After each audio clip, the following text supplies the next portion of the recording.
এই যারা রোজা ভেঙে ফেলে তাদেরকে আপনারা এই হাদিসটা নিজেরা আজকে মুখস্থ করবেন, আর যারা ওই যে লাল কাপড় টাপড় লাগায় খায় এদেরকে এই হাদিসটা শোনায় দিবেন। পারবেন না ইনশাআল্লাহ? বাংলাটা মুখস্থ রাখতে পারবেন তো? বাস, শেষের অংশটা মুখস্থ রাখলে চলবে, শুধু শেষের জায়গাটা মুখস্থ রাখলে চলবে। আমি বলছি, মন দিয়ে শুনবে। রাসূলুল্লাহ সাল্লাল্লাহু আলাইহি সাল্লাম বলেন, আমি ঘুমিয়ে আছি, দুই ব্যক্তি আমার কাছে আসছে। আসার পর ফাআখাযা বিদবঈ, আমার বাহু ধরছে। কিভাবে? বাহু ধরছে। তো ধরার পর আমারে টাইনা নিয়ে যাইতেছে, স্বপ্নে দেখতেছে নবীজি। সুবহানাল্লাহ। নবীজি বলেন, আমারে নিয়ে যাইতেছে, যাইতে যাইতে দেখলাম ফাআতায়া বি জাবালান ওয়া'রা, আমারে একটা পাহাড়ের কাছে নিয়ে গিয়েছে, আমারে একটা পাহাড়ের কাছে নিয়ে গিয়েছে। তো এই দুর্গম পাহাড়, এই দুর্গম পাহাড়ের সামনে গিয়ে আমি দাঁড়ায় রয়েছি। দুর্গম পাহাড়, ওটার সামনে দাঁড়ায় রয়েছি। নবীজির নিয়ে গেছে কয়জন? দুইজন। এইভাবে মনে করেন দুইজন রাসূলরে এইভাবে দুই বাহুতে ধইরা দুইজন নিয়ে গেছে। তা আপনি সামনে এলেন না, দেয়ালে সুন্দর হইতো, আচ্ছা আইছেন না, সমস্যা নেই। মানে দুইজন দুই দিক দিয়ে ধরছে, আপনি ধরে নিতে পারেন এইরকম, এরকম ধরে নিয়ে গেছে। বুঝছেন সবাই? এরকম। তো আমাকে যখন ওই দুর্গম পাহাড়ের কাছে নিচে আমি দাঁড়ায় রইলাম, ফাকালা, দুইজন আমাকে বললেন, ইসআদ, এই পাহাড়ের উপর উঠেন। তো আমি জবাব দিলাম, লা উতিকুহু, না না আমি পারবো না, এই দুর্গম পাহাড়ে, এই পাহাড়ে কে উঠবে, আমি পারবো না। নবীজি বলেন, ওই দুইজন নবীজিকে বললেন, সানুসাহিলুহু লাকা, আপনি টেনশন করেন না, পাহাড়ে ওঠা আমরা দুইজন আপনার জন্য সহজ করে দিব। রাসূলুল্লাহ সাল্লাল্লাহু আলাইহি সাল্লাম বলেন, আমি ঘুমিয়েছিলাম, স্বপ্নে দুই ব্যক্তি আমার কাছে এসেছে, আমার দুই বাহু ধরে আমাকে টেনে নিয়ে গেছে, দুর্গম একটা পাহাড়ের কাছে আনছে। ওই পাহাড়ের কাছে যাওয়ার পর আমি পাহাড়ের সামনে দাঁড়িয়ে রইলাম। আমাকে ওই দুইজন বললেন, আপনি পাহাড়ে ওঠেন। আমি বললাম, আমি উঠতে পারবো না।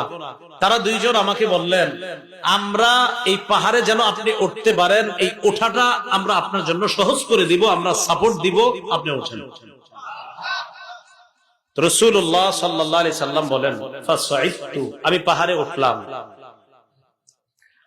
পাহাড়ে ওঠার পর আমি দেখলাম, ইদান বিআসওয়াতিন শাদীদা, প্রচন্ড আওয়াজ আমার কানে আসতেছে। কোথায় উঠাই আওয়াজ পাইছে? পাহাড়ের উপরে।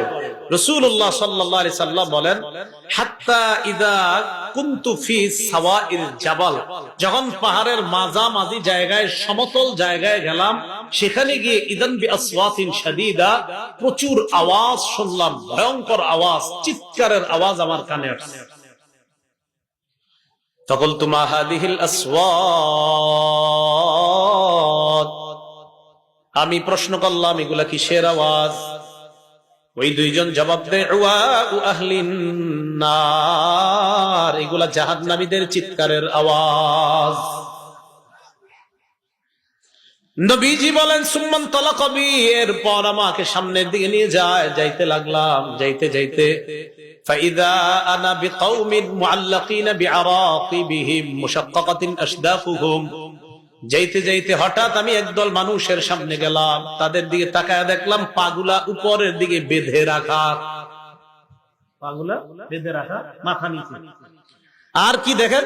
পা উপরে মাথা নিচে, মুশাক্কাকাতিন আশদাকুহুম, এই দুই পাশের যে দুই গাল, এই দুই গাল করাত দ্বারা চিরতেছে, উপরে পাগুলা, নিচে ঝুলন্ত, তো এইভাবে আপনার গাল চিরতেছে। তাসিলু আশদাকুহুম দামা, এই পুরা গাল, এই চোয়াল সহ রক্ত পড়তেছে। এই কল্পনা আনেন, দৃশ্যটা কল্পনা আনেন, পা উপরে মাথা নিচে, দুই পাশের গাল থেকে রক্ত পড়তেছে, ব্যাপারটা কত ভয়ঙ্কর।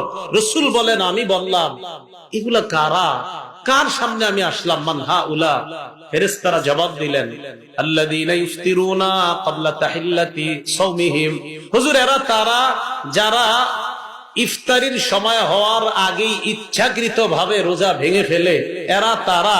আর যারা রোজা রাখে না তাদের অবস্থা তো আরো ভয়ঙ্কর। রাসূল বলেন একদল হুজুর ইচ্ছাকৃত ভাবে রোজার সাথে তামাশা করে, ইচ্ছা করে রাখবে, মন চায় আমি রাখবো, মন চায় রাখবো না, ইচ্ছা করে যারা ভেঙে ফেলে এদের এই অবস্থা, এটা চলতেই থাকবে। পাগুলা উপরের দিকে দেওয়া, মাথা নিচের দিকে দেওয়া, দুই পাশের গাল বেয়ে বেয়ে রক্ত পড়তেছে। এরা কারা? যারা ইচ্ছাকৃত ভাবে রোজা ভেঙে ফেলে। তাহলে অবস্থাটা কত ভয়ঙ্কর। তো পর্দার আড়ালে যারা খায় এদেরকে একটু বলবেন যে তুমগো অবস্থা কি ভয়ঙ্কর হবে, একটু চিন্তা করো। আল্লাহ কথাগুলা বুঝার তৌফিক দান করো।